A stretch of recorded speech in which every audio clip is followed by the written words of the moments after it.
I've been with Intellect for a very long time. So there's definitely the cost of lost opportunity I'm seeing now in terms of my career growth and potentially my entrepreneurial ventures, where something like Look Like might have been successful if I threw everything into it.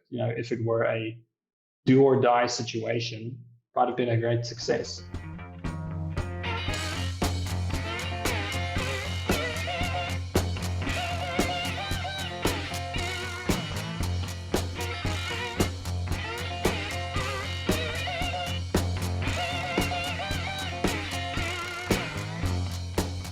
Our featured speaker today is the founder of Kreet, a socially responsible boutique Kreet art store, the co-founder of the South African fashion platform Look Like, as a senior software engineer and team lead at Intellect, and a new father. So Frederick, it's a great pleasure to have our featured speaker today. Thank you so much for being willing to share with us. Thanks for having me, guys. I was wondering if, we can kick it off just kind of, I know we know each other a little bit, but if you could tell us about, some of your experience growing up and what you think some of your earlier life or mentors that kind of influenced your development and maybe some of your professional career choices. Yeah, that's an excellent question. I guess as encouragement, my dad started getting me some games, and back then that's the early '90s. They were still on floppy disks. So you have a stack of floppy disks to load up just to play a very very basic side scroller game. My interest in the hardware side of it started there. Later on, I got more into the gaming side of it, Age of Empires and some of those classics. But gaming really sparked my interest in the software side of things initially, at least when I was still very, very young. There's one particular individual who's influenced me greatly, and he hasn't really done much. It's a friend of mine's brother. So he was about, let's say, 7 or 8 years older than the two of us. And I recall going over to their place over weekends, spending a bit of time with this guy in the mornings. I think when we met, he was already in high school, and we were in the early stages of primary school. And while my buddy was kind of sleeping off the previous night's LAN party, I would strike a conversation with brother. And I remember him showing me a very, very simple console program that he wrote just on the fly, just to show me, what can be done. Capturing user input and having the PC talk back to you, essentially. Obviously very rudimentary, but it completely blew my mind. I think at the end of that day, he gave me one of his old Pascal handbooks or textbooks. I didn't understand enough to actually go off and do anything with it, but I think I still have it to this day. That was essentially what pushed me into, one, software engineering, and two, also collecting copious amounts of bonsai trees that I don't really need. Use all sorts of bonsai. So I think that laid the foundations for me, just in terms of the domain I'm in at the moment. I think later on in my career, one of the, let's call it pivotal moments, was discovering the book by John Sonmez. It's called Soft Skills, the Software Developer's Life Manual. And prior to that, I didn't really have any mentors or the people I looked up to. Like to this day, I think it's a bit of an ego thing, to be honest, not wanting to have that role model to look up to, that stereotypical hero that some people carry on a pedestal. I just didn't have that urge in me. We'll talk about this later a bit, maybe again, but I think that might have been a bit detrimental to my self-development. But that book really sparked a new interest in reading more. At that stage, I was more interested in just solving problems and not necessarily reading up for the sake of upskilling. I just wanted to skim through whatever Stack Overflow post there was to solve my problem right then and there. So it created a new sense of appreciation for what's out there in terms of reading material to upskill, and that eventually started a bit of a frenzy in terms of, I guess you could call it self-help books, but books around understanding how to drive your career, pick up specific soft skills, and a lot of stuff around personal finance, which I think was very, very helpful. That's a very long story. Maybe we can jump into anything that sparked anyone's interest at this stage. Thank you so much for taking us through that story. And I don't think it's a very long story at all. I think you very succinctly gave a lot of very good examples. I've actually added that book, Soft Skills, The Software Developer's Life Manual by John Sonmez, to the recommended reading section. I hope that's okay. It's likely not the best book. It's a bit dated. The author's been doing some weird stuff lately. That just completely changed my perception about what I can achieve as an engineer and how I can branch out and build a career. Awesome. Maybe later on we'll actually get a number of recommendations from you for books, just something that we like to sort of collect. Now, one thing I was hoping to ask you about was what prompted your interest in the bootcamp and any of the tools from the disciplined entrepreneurship framework that you have found particularly useful. I think at a stage, I really, really wanted to do an MBA. For whatever reason, I just didn't commit to it. It felt like this massive mountain and commitment, 2 or 3 year commitment to get through it. And I also didn't have, I guess, in my opinion, which could be wrong too, enough management experience to really utilize it. And I've been speaking to a few, well, at that stage, I was speaking to a few people that have completed their MBAs, and it didn't seem that they were getting a lot of value out of it. And that the context is different. I think it's different in every country. And I kind of gave up on that. And I remember actually seeing it was actually on Instagram, the post, the advertisement, and it immediately sparked some interest because at that stage, I've already been trying a few things. I've got a software consultancy, at least a shell for one. I did a few projects, but I didn't really drive it. And then I had 2 other very interesting ventures, one being Looklike, which you can check out on looklike.co.za.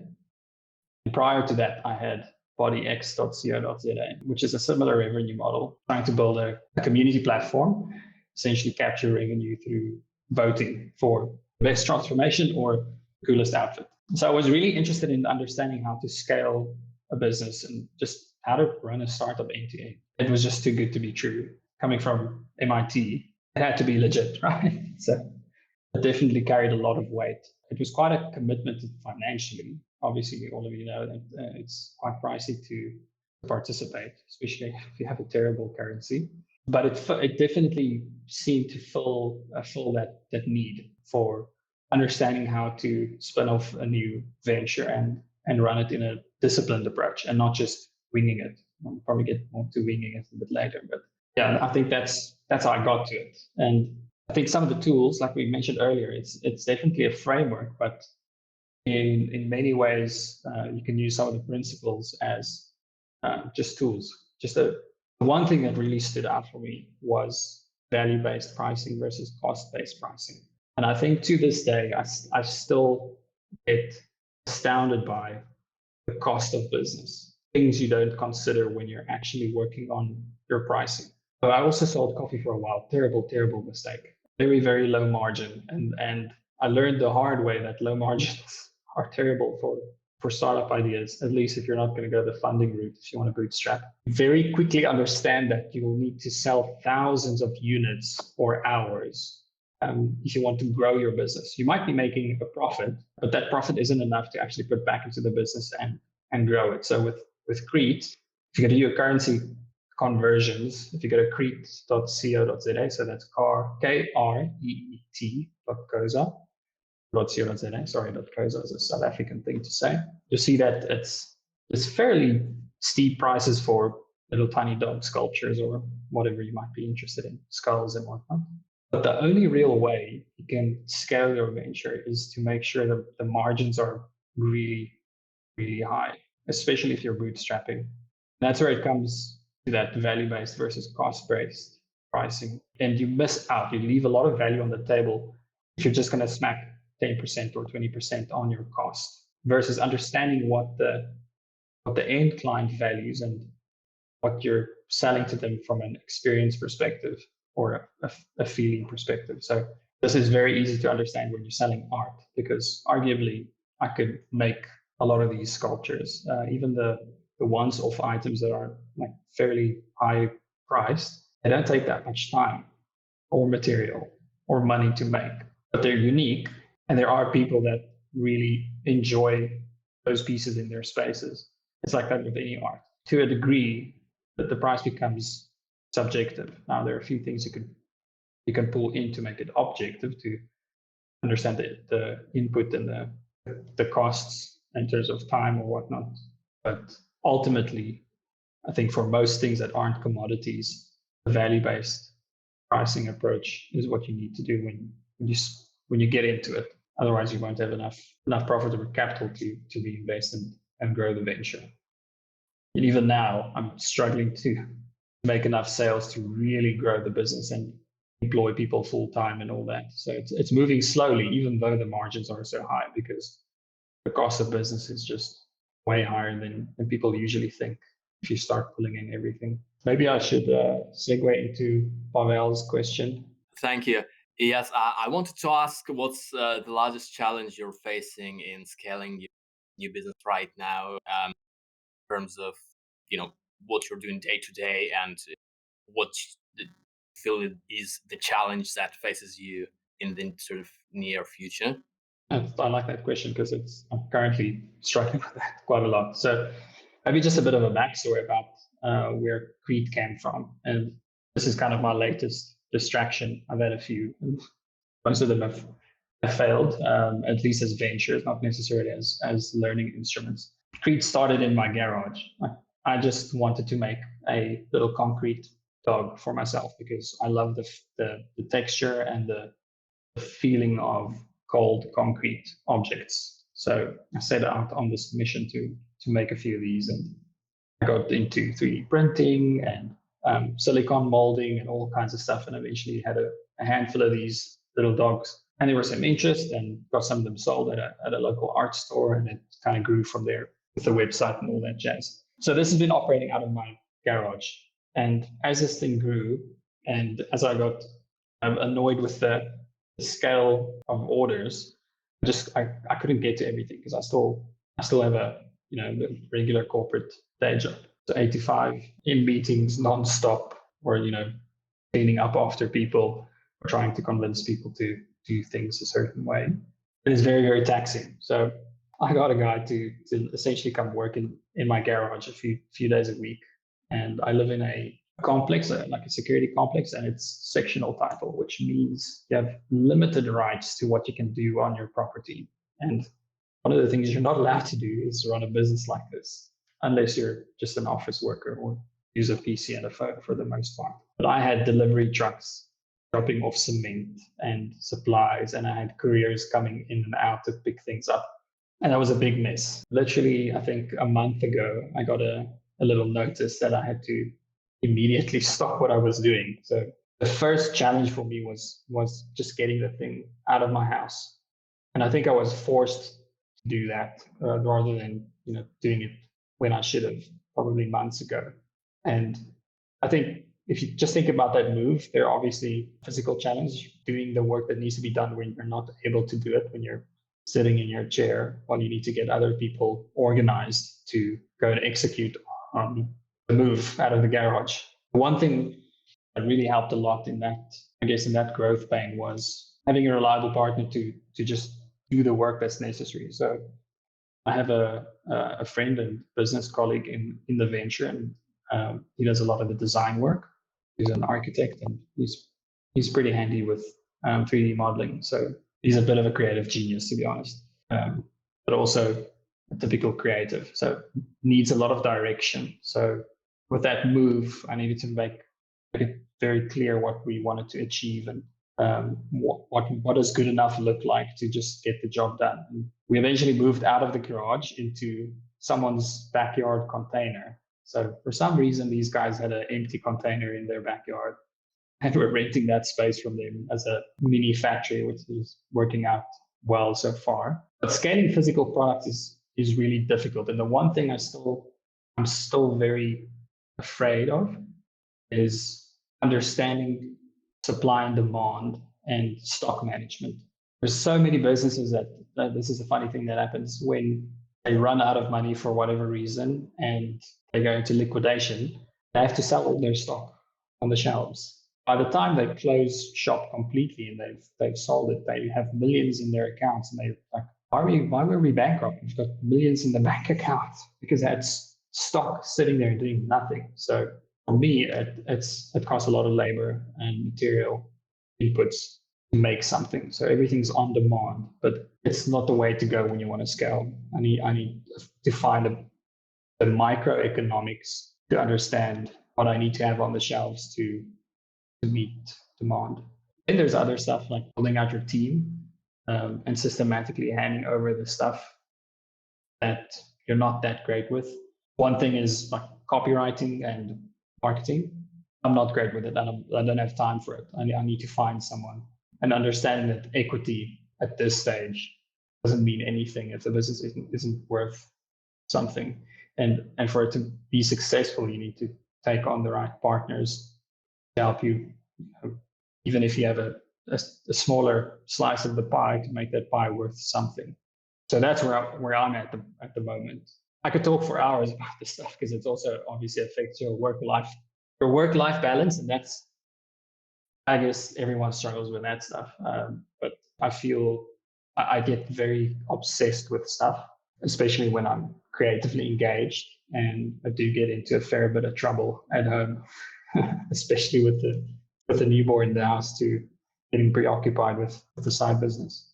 I hope it helps. I think you can dig a bit deeper into specifics if you want.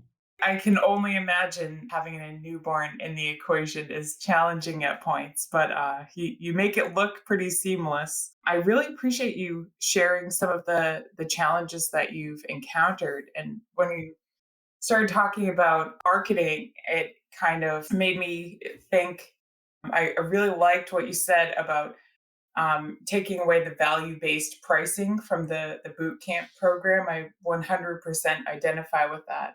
I really admire that the mission behind Kreet is this idea of using art to support, your local South African community.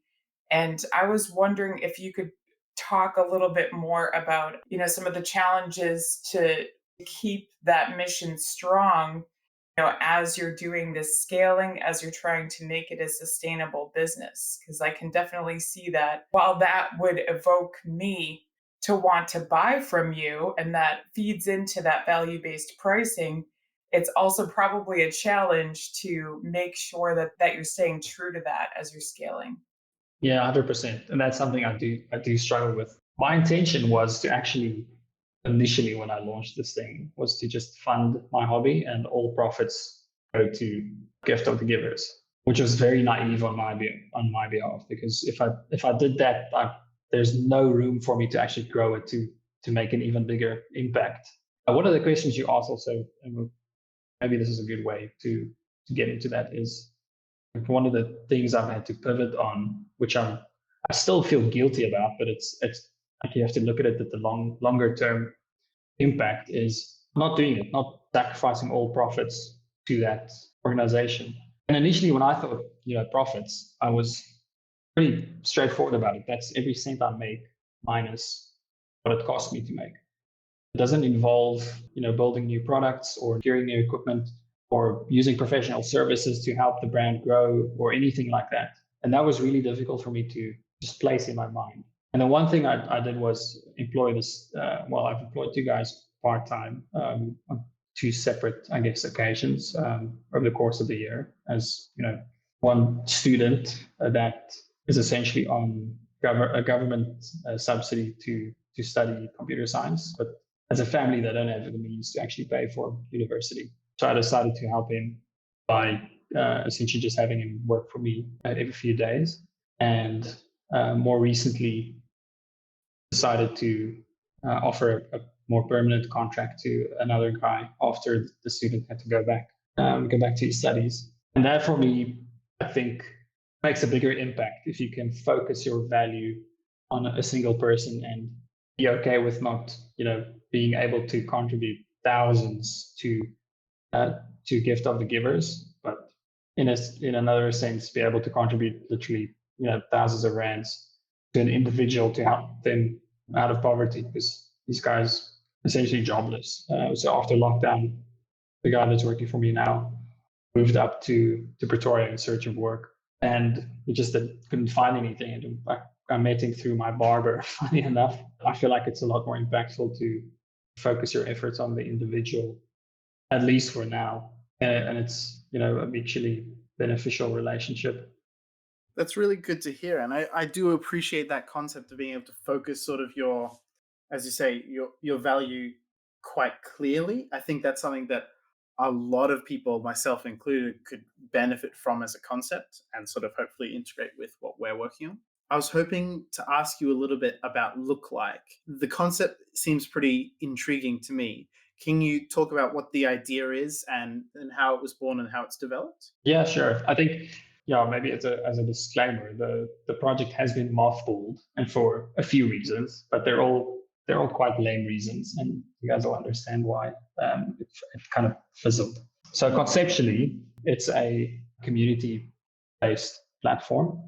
We took a stab at trying to find ways of collecting revenue whilst building the community. So actually, instead of giving a free service, or let's say product, but stick to service, a free service or information in exchange for engagement, we try to essentially collect revenue through a voting competition. So users would sign up and post their look, essentially. So in South Africa, there's in the lower to, it's between lower and middle class. That's a cultural thing.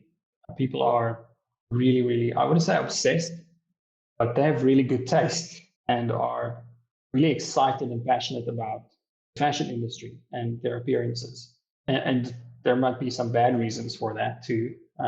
If you grew up in a poor community, one way to show the world that you're successful is to, I guess, flash your cash. And there's a very broad mix of, I guess, people in that spectrum, and also a lot of reasons for that particular behavior or interest in that sphere. But for the most part, people just enjoy looking good and enjoy seeing others try new things.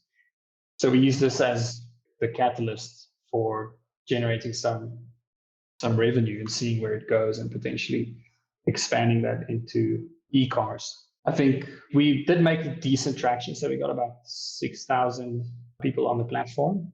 We didn't create enough incentive for ourselves to really push the business. So it was a friend and I essentially used Body X as a spin-off. So Body X was the initial stab at this revenue model, targeting people like me through body transformations. Unfortunately, at least in South Africa, that target market is tiny, tiny, tiny. So quickly dumped that and pivoted to the fashion industry, but the revenue model remains the same. But getting back to that kind of incentive that you need to give yourself, we just lost interest really, and it fizzled.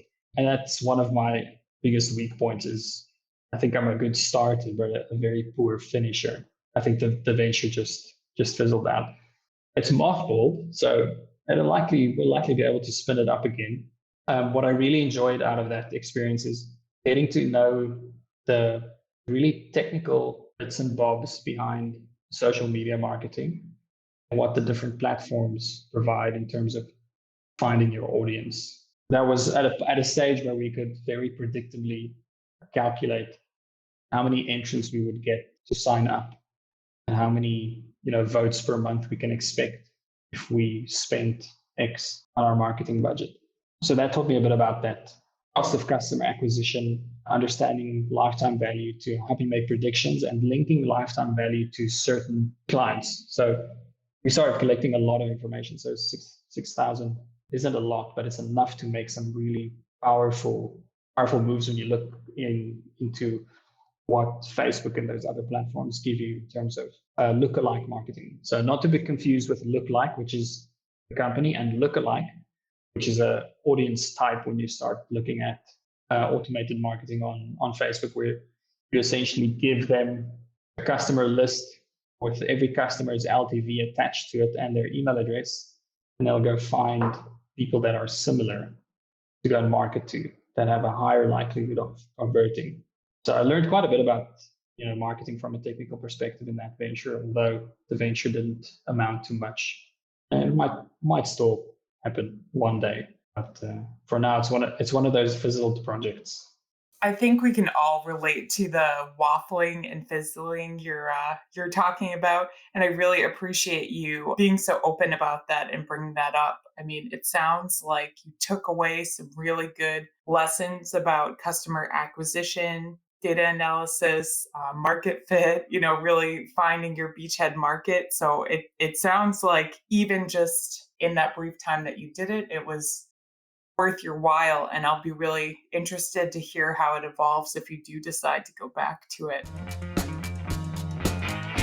Hi there. If you're enjoying this podcast, would you mind leaving us a review, a like, and subscribe on your favorite podcast platform? Thanks so much. That really helps our reach. The Founders Voyage podcast is now proudly sponsored by VidOps. Kane at VidOps has been taking care of our editing since early 2024. He works efficiently, and I'm sure you'll agree that he does a great job. Thank you to VidOps for helping bring this podcast to life. If you want the same great support we're getting for your podcast, or you need help with video, photography, or animation, you can get 10% off at vidops.io using our referral code Voyage. That's vidops.io, referral code Voyage. Now back to the show. I think it's interesting that both Look Like and Kreet clearly communicate your love and appreciation of art. And I was wondering where that interest began for you. Yeah, oh, wow. That's also another good question. My mom was actually an artist. So she was a painter slash pottery artist. And I had zero interest in art ever up until now, I guess, my late 20s. I've always had an appreciation for art. So growing up, we always had beautiful things in our homes, whether it be paintings or sculpture work or just an interesting tapestry. But I never really appreciated it, growing up at least. It's only recently where I started enjoying it, like getting that dopamine hit when you see something. For me, I like very minimalist art. I think it was definitely a biological thing that just eventually ticked. So a bit of my mom's genes that eventually started expressing. Yeah, it's evolved quite a lot over the last, let's say, 2 to 3 years. More so now with Kreet and getting into the actual art scene. So one of the decisions I had to make with Kreet as well was to decide if I was going to go mass produce and mass market the stuff, or if it was going to remain high margin boutique-esque type products. And I decided to stick with the boutique approach for now, at least, as a means to keep margins high, but also to give myself a bit more freedom to just experiment and do crazy stuff. If you go to the website and you go to the top right menu, you'll find a collections drop down, and there's a freak show collection, which is, and I'm by no means an artist, but it's kind of my attempt at more traditional art mediums on top of concrete stuff I've been making. I think it's always been in the family, but I was always, technically inclined and didn't really care too much about the artsy fartsy. And I pushed really hard in that regard for my career as well. And I didn't really appreciate the arts in general up until very recently. Thank you so much. I find I actually have had a similar-ish experience. So my mother is an artist, and she, unfortunately, none of her artistic talent seemed to pass to my sister and I. But I do find myself appreciating art a lot more than when I was younger. I feel very much the same. I don't think my attempt at art is all that it's like classical or formal in that sense. I think growing up in that environment gives you an eye, but not necessarily the capability to execute, which is why I've partnered with a friend of mine who's a brilliant artist and architect. Yeah, absolutely. This is a bit of I think, an odd question in a sense, but what I was hoping to ask you about is your career at Intellect, your 9 to 5, and sort of how it has sort of either taught you or warned you away from things within your entrepreneurial journey, if you have any such examples. Yeah, it's a good one. I think the one thing I'm really sad about, and there's a saying in Afrikaans, which is one of the native languages in South Africa. I'm going to loosely translate it. It's complaining with the white bread under your arm. So this is me complaining with the white bread under my arm. To some extent, I think it's hindered my growth, being in a bit of a tech bubble in South Africa. having scarce skills that people are really, really fighting over. I've been fortunate enough to build a really good career in a short amount of time, but that's to some extent stopped me from taking bigger risks. And I'm very risk averse. So personality wise, it's a bit of I'm not sure if it's an advantage or a bit of a curse, but I'm always the pessimist because I kind of have to be for my clients, right? I need to really understand what risks are involved in their business and how to mitigate them. And I always need to be playing devil's advocate. I think a lot of that way of thinking is spilled over to how I approach opportunities. And I've been with Intellect for a very long time. So there's definitely the cost of lost opportunity I'm seeing now in terms of my career growth and potentially my entrepreneurial ventures, where something like Look Like might have been successful if I threw everything into it.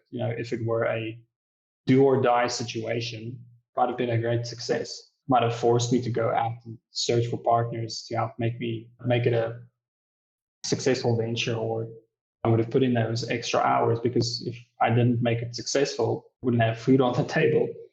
Or perhaps not as drastic as that, but perhaps not enjoy the things in life that I like to enjoy.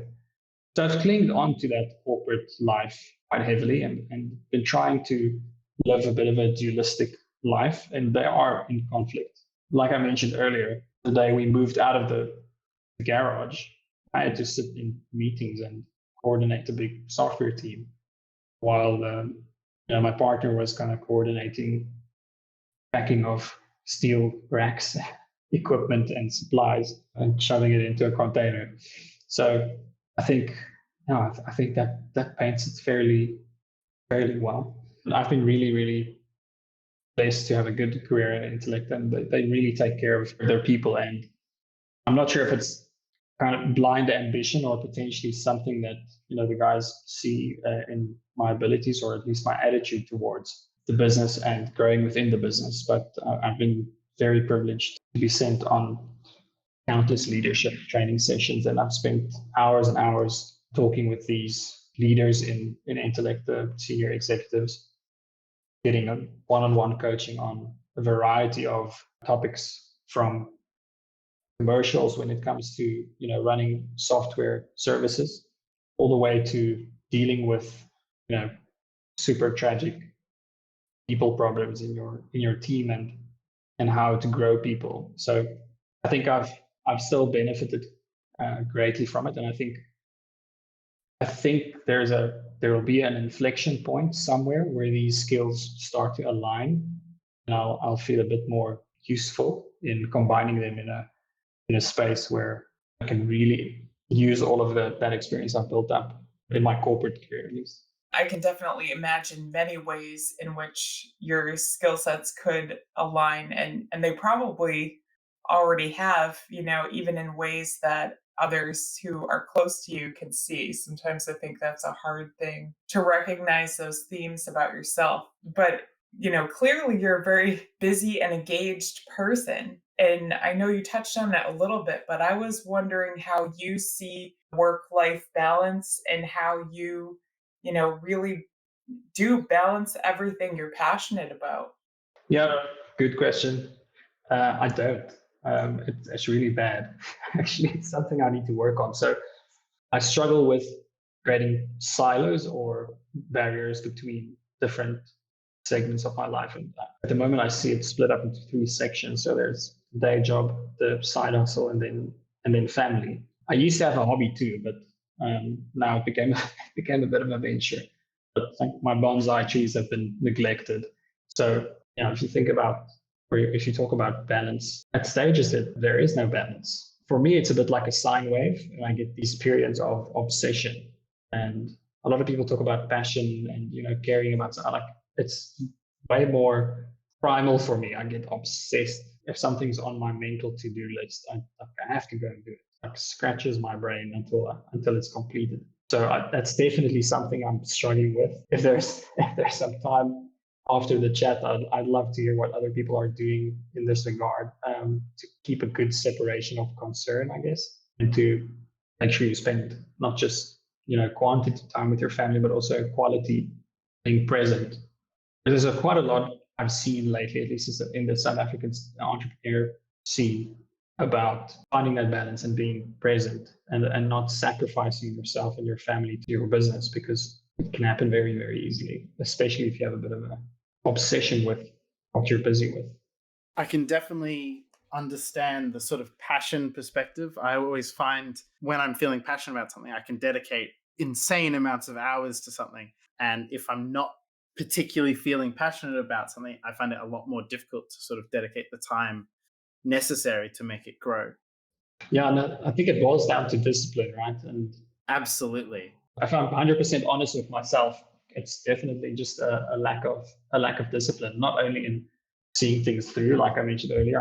I start things well and not the best finisher and polisher, but it's multifaceted. So it also plays a big role in how you balance your life in terms of your career, business, and family. Absolutely. Now, Scott, you had a question. I was just saying, I remembered, you were saying when you first got started in your security complex and everything, you didn't use any professional services to grow your product. And I was wondering, I'm assuming eventually you did. And what were some of those services that you found useful? Yeah, so as a bit of a tech junkie, at least could spin up the website and connect all the dots and pass on all the little pipes to get an e-commerce site up and running with payments and all that jazz. So from that perspective, I did everything: marketing, creation of the website, content, photography, literally everything. And I started looking at marketing material and just the content on the site I was putting out too. And I think it's very funny. I took photos with my phone, and I've got a really terrible phone, but I just didn't care. It was good enough. And my justification was I made a sale with a really terrible looking photo from a Huawei. I don't know how you guys pronounce it. I usually make fun of the brand and call it Wee. But anyway, that brand, terrible camera, but it's good enough to make a sale. So it's like, I've got a business because I've got a paying customer. But I started looking at it a bit more critically after my wife said my photos look like trash in a nice way. And that's where I started kind of reaching out, and where I got my business partner involved to help out with photography and design. But that was more in let's call it an ad hoc profit share arrangement for, I guess, very specific reasons for his financial immigration out of South Africa. Anyway, end of tangent. The first thing I really used was 3D rendering on Fiverr, and it was very mediocre. So I wasn't very happy with that as a service. And I think it was good enough to get the job done, but I could see getting into trouble not having a signature or consistency throughout the collection of objects within the brand myself. And that's where I got my business partner involved. When I started looking at the marketing side of things, just to circle back, I started seeing huge gaps in my communication to the client and painting the picture of what the brand is. So I got, I can't remember her surname. Her name is Chloe. She works for Over or GoDaddy. They recently acquired Over. And she's a phenomenal copywriter. And I just took the risk and said, charge me whatever you need to charge me to help me, make this thing professional and to really tell a story with the brand and the products and creating a story behind each piece. So if you go to Kreet's website, most of the products should have the copy in, at least the more popular ones do. And it's amazing the difference I saw in sales once I started painting a picture and like a very colorful, playful, I guess, what do they call it? I wouldn't call it poetry, but it's just the art of putting words together to sell your vision, essentially, and how important that is. I tried to apply some of the stuff I've learned by reading the book called, I think, Story Brand Scripting. If you Google that, you'll find the authors and the actual book, Story Brand Scripting. But essentially, it's how you communicate to your audience and what's the first thing they see. And ads and the website was the first thing the guys saw when they engaged with my brand. So that's the first thing I kind of outsourced or used professional services for. Fiverr wasn't as useful, or these, there's a lot of these sites where you can get freelancers. They're expedient, they can get the job done, but the quality is usually very poor. The best thing I've done up until now is to reach out in my own network and find people that are somehow connected to me. I found the quality to be a lot higher than getting a random on Fiverr or whatever other freelance platform you use. So much for answering that. And Scott, thanks for that great question. Hi, Frederick. Thanks for your presentation. I had a question about how you would describe the entrepreneurial culture in South Africa, and how has it helped you or hindered you in your journey? Yeah, that's a very good question. At least from my perspective, so this is obviously anecdotal, but it's very risk averse. So people or organizations with the spare cash to get into VC space and the startup space have very traditional ways of thinking about businesses and how to scale them. Typically, what you see in larger funding is it's usually corporate, and those corporates have been around for decades, and they tend to manage their startups they fund in a similar fashion to how they run their day-to-day businesses. So very risk averse, very little room to explore, which is a total opposite of what you want to do in a startup. When it comes to the more aggressive, call it more traditional tech startup world, you get a handful of angel investors, but they're usually a lot smaller. So your funding rounds would be between $1 and $4 million. But it is, I think, in Cape Town, it's huge compared to the rest of South Africa. And they're really starting to build a culture around that way of doing business and running startups and the funding models behind them. If you go Google Silicon Cape, you'll find quite a lot of collateral around what they're trying to build in Cape Town and get a sense of the culture. And it's, I guess, more aligned with what you traditionally expect from the States, or at least from Silicon Valley, in the tech startup scene. I think it's hindered me in that exposure is limited. Opportunities, I guess, to get involved or just understand the local scene are very small. And that could be my own bias. And, maybe I'm an ostrich and I've just got my head stuck in the sand. But it is a small scene. It doesn't dominate headlines. If a company in South Africa gets funding, you might see it on a niche startup website, but it doesn't make waves in the media. It's just not what we talk about most often. If that helps. Yeah, definitely. I think culture of an area has such an impact on sort of entrepreneurial endeavors. As we are sort of coming to the end, there's one question we like to generally ask our guests. What do you think has been the best lesson or takeaway from your journey so far? Words of wisdom, things like that you sort of like to leave with us. Feel very free to interpret this in a way that makes sense to you. Cool. That's a nicely open-ended question. The big thing, since we all came through discipline of entrepreneurship, is, for me at least, is use the framework as a tool set and apply it in that way, and don't get discouraged if you can't follow the 24 steps or whatever. For me, it's been very useful to see where I can pull these principles in to help substantiate my decisions. I guess it might form part of my initial principles, but to backtrack and to understand, where do these principles come from, or how have they been influenced. Tying it back to the disciplined entrepreneurship approach helps quite a bit. I think it's more a recent thing I've been thinking of too, and I've been doing it in my entrepreneurial side of me quite often, but not so much in my career. And it's something maybe for those who are living this dualistic life to apply in both worlds, is just doing it.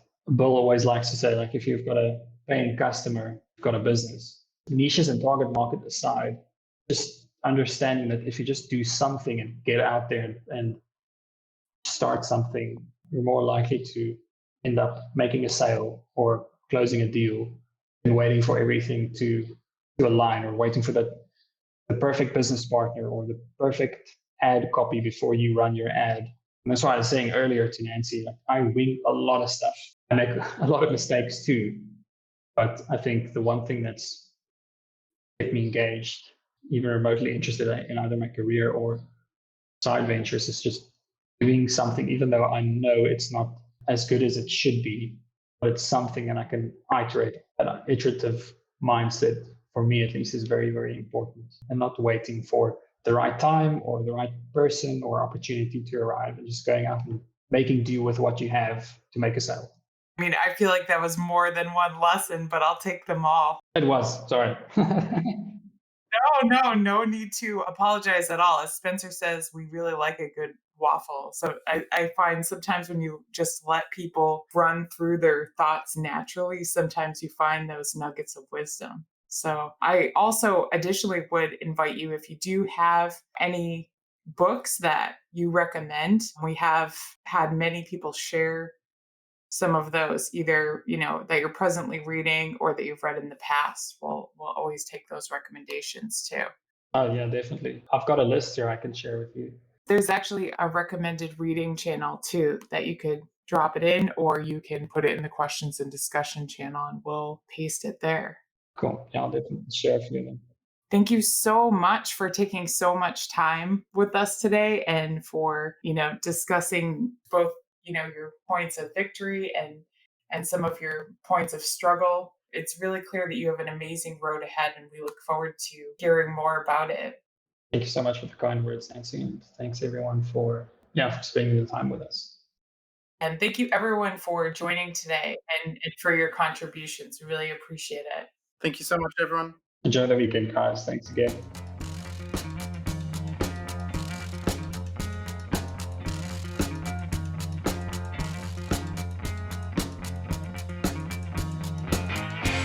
You've just finished another episode of Founders Voyage, the podcast for entrepreneurs by entrepreneurs. The team at Founders Voyage wants to thank you from the bottom of our hearts. We hope you enjoyed your time with us, and if so, please share this with someone else who might enjoy this podcast.